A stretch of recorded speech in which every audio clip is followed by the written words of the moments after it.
Hey, what's going on, everybody? I wanted to make a quick check-in video, or more nutritional video, I should say, just on some of the most popular asked questions that I've been getting lately. And so the first one was meal timing, doesn't matter. So I have a few healthcare workers or people who just have really busy schedules lately, and they're having a hard time eating every 2 to 3 hours. And so they're like, is that going to mess up my eating? Am I going to gain weight because, I'm not, eating every 2 to 3 hours, or, what's that going to do?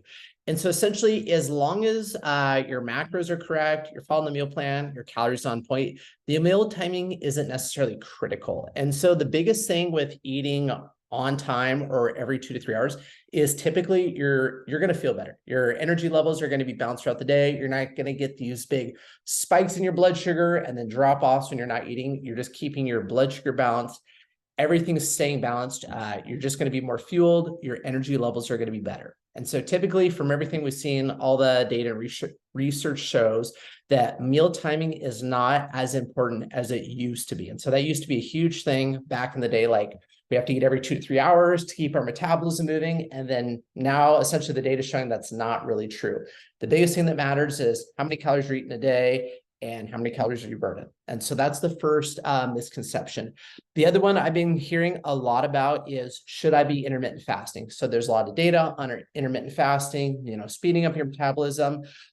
I have a few people who do it. They love it. They feel great. I have a few people who eat all day long. They feel just as good and great. So it really comes down to personal preference. So some people, when they're doing intermittent fasting, it cuts out a lot of that snacking, those unconscious calories that you're not used to. And it just makes you a lot more aware of eating during your window, not eating throughout the rest of the day, in which case most people are just eating less food, which is why they lose weight. And so essentially with the intermittent fasting, if you want to do it, you can. If you don't want to do it, you want to eat all day long like myself, that is okay too. And so both work.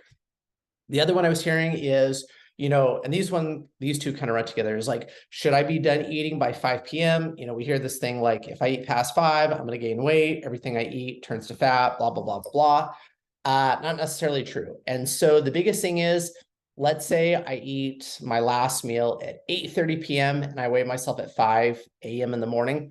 On the scale, I am going to be heavier. That's typically, though, just because my body has not time to process all of that food that I've eaten yet. So yes, maybe the scale might show slightly higher, but it's not that I've gained weight, if that makes sense. And so the biggest thing is, it kind of goes up to that meal timing.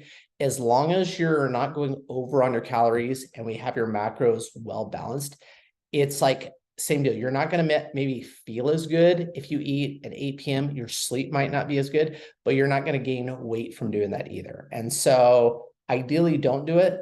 But if you have to have, your last meal at 8 p.m., it's not going to cause you to gain weight. So it is okay. And that's the biggest thing that most people have a hard time doing, is getting in that protein. So if that last meal is just protein and vegetables, it's not the end of the world. And so don't be afraid of it. And that's what I was saying there is, a lot of times if you are having that meal close before bed, the scale is going to be heavier in the morning, but it's not that you gained weight. So if I go drink a gallon of water and go weigh myself, I'm going to be 8 pounds heavier than before that gallon of water. I didn't gain 8 pounds of fat. It's just water weight. The other thing, the connotation to that is, if I drink alcohol before bed, let's say I eat a huge dinner and drink a bunch of alcohol. Alcohol is so dehydrating that I could, even if I was like 2,000 calories over drinking that alcohol before bed, the scale could actually show that I'm less in the morning just because I am so dehydrated. And so that's kind of why I like you guys weighing yourselves every day, just so we can see what those fluctuations are. That way, if we get a big spike or big drop, we still want to see what that weekly average is. So like I said, I just wanted to touch on those. I've been getting a ton of questions just on meal timing, does it matter? And so long story short is, you're going to feel better eating every 2 to 3 hours, but it's not the end of the world if your meal timing is not perfect, and it should not, as long as you're not, going over when you do eat, it's not going to affect your results. So let me know if you have any more questions on that, or if there's something else you want me to touch on. All right, have a good week.